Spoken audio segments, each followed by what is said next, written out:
Muy buenas tardes para todos, muchas gracias por esperarnos. Queremos compartir que en la mañana de hoy el equipo económico presentó en la Comisión de Presupuesto y Hacienda la rendición de cuenta del año 2023 en la Comisión del Senado. En realidad, como es nuestra última comparecencia para presentar la rendición de cuentas, hicimos un breve repaso no solo del 23, pero de toda la política económica en estos 4 años y medio. Una política económica que ha sido diferente, distinta a la de la administración anterior y que ha llegado a resultados concretos que hemos compartido en la mañana de hoy.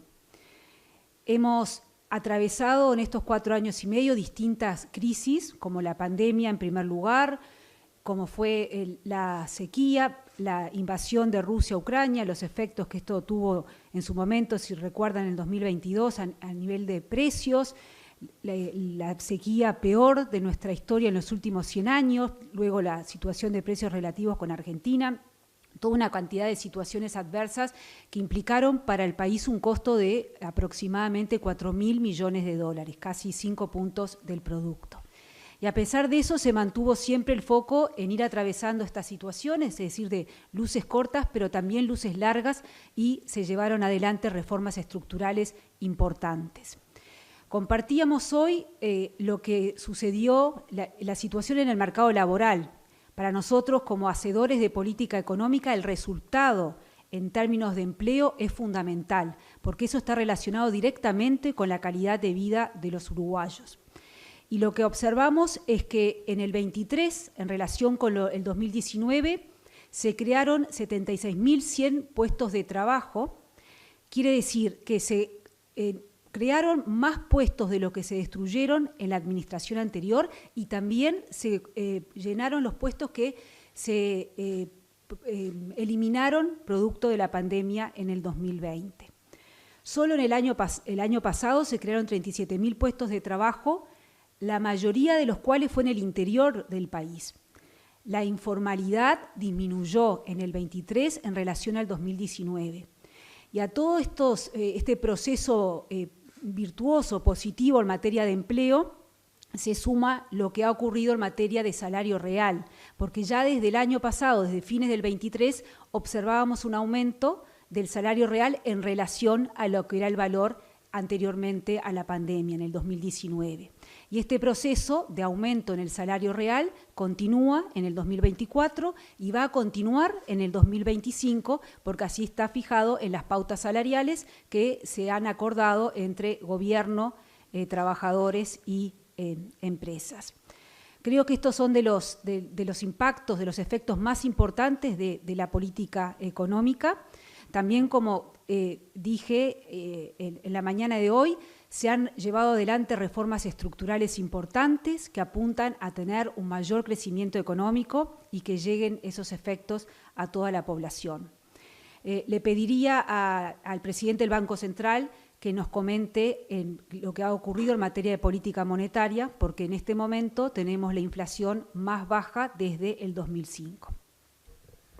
Bien, bueno, muchas gracias. De acuerdo, en línea con lo que decía la ministra, la política monetaria, hicimos un repaso de la política monetaria durante estos 4 años y medio. Este directorio o el directorio anterior, bajo la presidencia de Diego Labat, asumió con una inflación próxima al 11%. Hoy tenemos una inflación de 5,6%, con 15 meses dentro del rango meta y oscilando en torno a su eje, al centro, con una proyección para 24 meses también dentro del rango meta, por lo cual el Uruguay podrá llegar a cumplir cerca de 40 meses, por lo menos 40 meses con la inflación en el rango.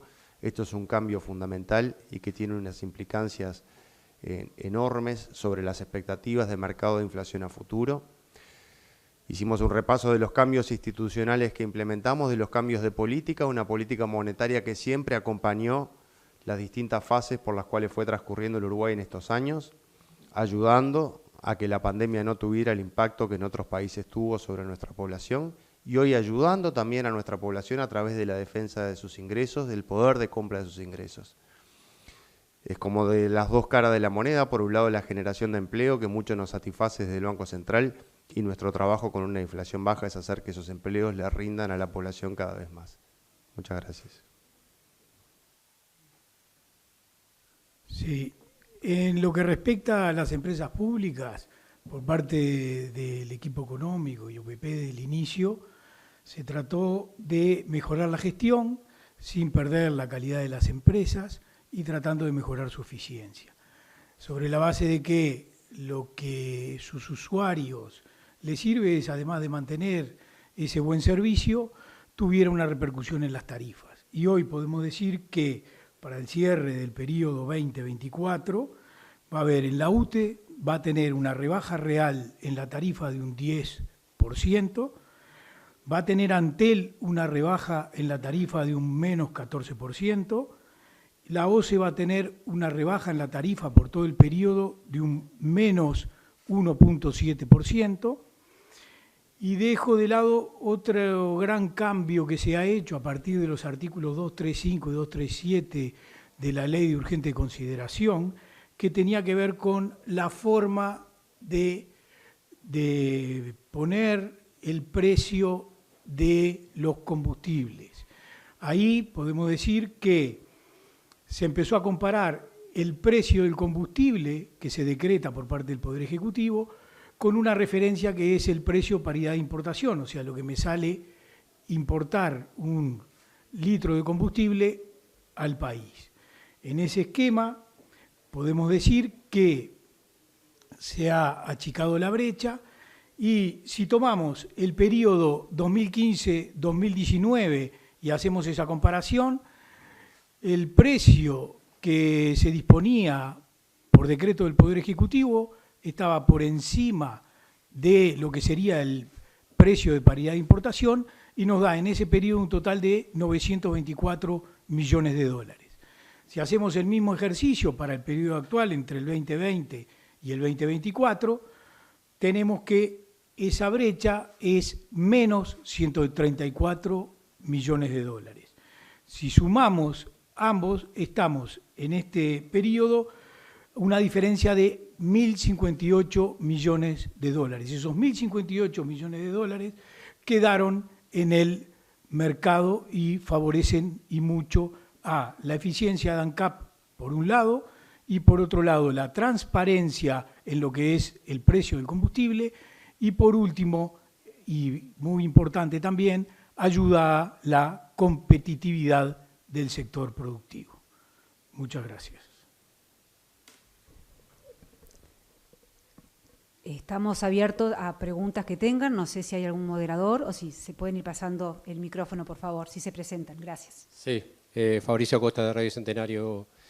Una de las cosas que planteaba la oposición hoy, tras lo que fue la comparecencia allí en la Comisión de Presupuesto Integral con la Hacienda, según el senador Mario Vergara, era un aumento de unos 40.000 pobres más con respecto a los que había. Supone él que es porque las políticas de las que ustedes estaban recién dialogando no iban dirigidas a los sectores más vulnerables. ¿Esto es así? ¿No es así?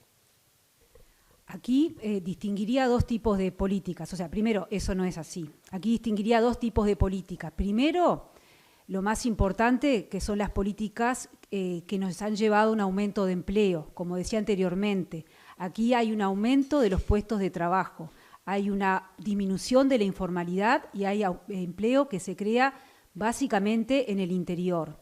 Esto tendría que reflejarse en una disminución de las personas que viven en situación de pobreza. En el 2020, producto de la pandemia, el índice, la cantidad de personas que vivían debajo de la línea de pobreza aumenta. Y eso, como pasa en todo el mundo, eso nos refleja que había muchas personas que estaban en una situación vulnerable, pero por encima de sus ingresos del nivel marcado como el umbral para definir si está en una situación de pobreza o no, y con la pandemia quedan por debajo. Y esto está costando que esa cifra mejore. Pero entendemos que tiene que haber un abordaje estructural y eso es lo que estamos haciendo, por eso queremos que se crezca más, que haya más empleo. De la mano de eso hemos aumentado las transferencias monetarias que se dan y ahí hay políticas totalmente focalizadas en lo inmediato. En la mañana de hoy recordábamos que las políticas sociales no solamente aumentaron durante la pandemia en el 2020, pero si comparamos el 2023 con el 2019, hay un aumento de más de 30% real en transferencias monetarias. Y finalmente, un elemento que también hemos compartido en la comisión y está en lo que presentamos en la rendición de cuentas, hay elementos metodológicos del Instituto Nacional de Estadística, del INE, que no están siendo captados en el momento con las preguntas que se hacen. Y sí el INE ha dicho, y lo está incorporando algunas preguntas en 2024 para captar estos efectos. Buenas tardes, Julieta Núñez Tomás de MBD Noticias. 2 consultitas tenía, voy a hacerle primero una y después la otra. Primero, teniendo en cuenta que esta es una rendición especial porque es la última de este periodo de gobierno, consultarle si usted pensaba o esperaba llegar con estos números vinculados al déficit fiscal cuando asumió el ministerio, sobre todo teniendo en cuenta el gasto público, ¿verdad? Y este aumento que desde equipos de economistas están posicionando en un 11% del PBI. Eso primero. No teníamos pensado que este iba a ser el déficit fiscal en este momento, porque aquí lo que tenemos es una sorpresa en la baja de la inflación. Cuando hace un año presentamos la rendición de cuenta para este año, teníamos equipo económico, quienes estamos acá, Ribeiro estaba de vicepresidente, Labat estaba de presidente, pero todo el equipo económico y los analistas teníamos una estimación de inflación que resultó menor la inflación resultó siendo menor a lo que teníamos estimado. Aquí me parece bien importante entonces destacar que hay una sorpresa en que la inflación baja más rápido de lo que teníamos pensado. Esto beneficia a la sociedad, es bienvenido, es algo que no tenemos duda que es bueno para todos y por lo tanto no tiene un efecto sí fiscal de menor recaudación y eso explica que hoy tengamos un déficit que es mayor al que habíamos programado para este año. Ahora, eso no quiere decir que se esté gastando más. Entonces, el gasto nominal, y eso lo explicamos bien claramente en esta mañana, el gasto nominal para el 24 es exactamente el mismo que teníamos planeado, que presentamos hace un año, con la salvedad de un gasto adicional para las inundaciones, pero es algo menor. Justamente sobre eso le quería consultar, porque esto de alguna manera también se refleja en el incumplimiento de 2 de los 3 pilares de la regla fiscal. Y justamente la pregunta es, dado que recién lo explicaban desde el BCU, que la baja de la inflación es una acción que se toma gracias a medidas, ¿no se podría haber previsto esto para tenerlo en cuenta justamente? Como dije en la pregunta anterior, esto fue una sorpresa positiva. La inflación bajó más por distintos elementos. A la política monetaria se le sumaron otros elementos como la baja en el precio de los commodities, etcétera, que aceleraron esa baja. Por lo tanto, fue una sorpresa para el equipo económico y para los analistas. Con respecto, es bastante técnica la pregunta, la voy a contestar, con respecto a los pilares de la regla fiscal. Acá tenemos una nueva institucionalidad fiscal, un manejo de los cuidados, un manejo de los dineros públicos muy cuidadoso. Tenemos 3 pilares, 2 de ellos son indicativos, como decía la periodista, nosotros nos hemos anticipado y adelantado que producto de una baja de la inflación mayor a lo previsto, estos 2 pilares no los vamos a alcanzar. Son pilares indicativos y reitero, dentro de esta transparencia, dentro de esto de venir y decirnos anticipamos a que estos 2 pilares no se van a estar cumpliendo. Distinto a lo que pasaba en otras administraciones, que luego de que no se llegaba a los resultados fiscales, se explicaba o no, pero no se llegaba. Acá vinimos antes de que ocurra, porque nosotros hoy estamos rindiendo cuentas del 23, 20, 21, 22, 23, se cumplieron los 3 pilares de la regla fiscal. Hoy decimos, de estos 3 pilares, hay 2 que son indicativos, que por este motivo, que no es aumento de gastos, sino baja de inflación, es que no lo vamos a estar alcanzando. Igualmente, aún con esos resultados, quisiera destacar, con las previsiones que nosotros tenemos, no alcanzando estos pilares, igual el resultado fiscal es mejor, o sea, menor al que había en el 2019. En el caso del déficit estructural, que es el que medimos, estaría en 1.1% menor el déficit del gobierno central que el que hubo en el 2019. Y la deuda en términos del producto, que es lo que miramos como ancla fiscal, se mantiene estable. Gracias. ¿Pregunta? Sí. El razonamiento que subyace en tu pregunta, que es un razonamiento que subyace en muchos analistas económicos y agentes políticos, es terminar usando la inflación como un instrumento para financiar o que contribuya al financiamiento del gasto público. La prioridad de este gobierno fue bajar la inflación y, como bien decía la ministra, en el año 2023 la inflación bajó de manera más acelerada que lo que proyectábamos, producto de una ganancia de confianza de los agentes económicos en las políticas que veníamos desarrollando. Pero el cometido principal de la bajada de inflación es en beneficio de la población y es por lo cual lo hacemos y para contribuir a un marco de estabilidad económica que va a redundar en el futuro en mayor inversión y mayor empleo. ¿Alguna otra pregunta? Muchas gracias.